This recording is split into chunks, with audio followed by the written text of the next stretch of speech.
The 201st inaugural lecture of the University of Nigeria, Nsukka, was delivered by an erudite professor of cardiovascular physiology and serving deputy vice chancellor of the university, Professor Daniel Chukwu Nwachukwu. The topic of the lecture was the marriage between cardiovascular system and hibiscus sabdariffa, let no one put asunder.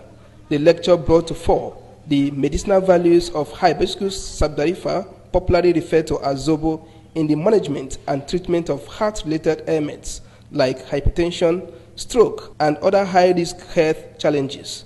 According to the seasoned lecturer, the hibiscus sabdariffa is simple to prepare and does not require any addictive or mixture of other substances. This lecture is intended to draw the public knowledge of our research efforts in unveiling the anti-hypertensive ability of hibiscus sabdariffa, which we call zobo in Nigerian descent.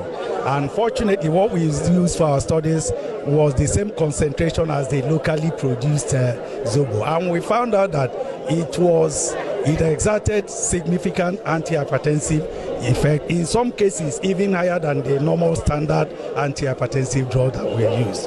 And we also did combination therapy combined it with other antihypertensive agents and found it very useful. And more importantly, what is significant in this is that this zobo is within us. It's very cheap and it does not have any side effect compared to other known antihypertensive agents. So the raw materials is just buying zobo, prepare it under hygienic condition, boil water, put it, and when you boil, you allow it to stand, then sieve it and drink. It may have a sour taste, but we do not encourage people adding things like pineapple, sugars, in order to make it sweet, because once you do that, you are diluting or reducing its antihypertensive effectiveness.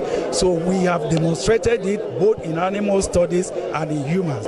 Some of the results we got show that one can actually use it. And we've equally seen that you can use it to prevent even diabetes from occurring.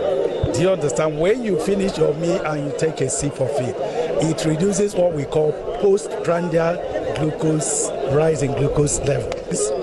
What it means is that after a food, there will be increase in absorption of the end product of digestion.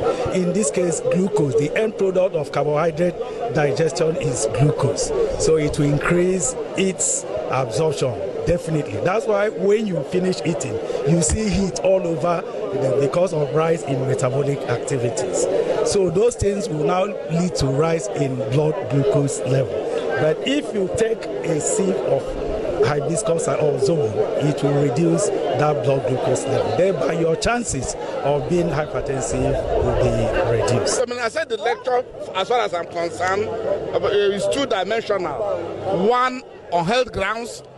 In fact, more than that, the other one academic, then the third one economic. Economic in the sense that we can also begin to use what God has given us to look for money.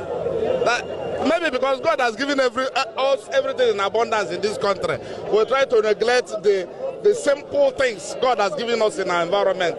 Therefore, what we are saying is that we should begin to look at all this pure water production, all this data, and incorporate zobo production so as to make money out of it.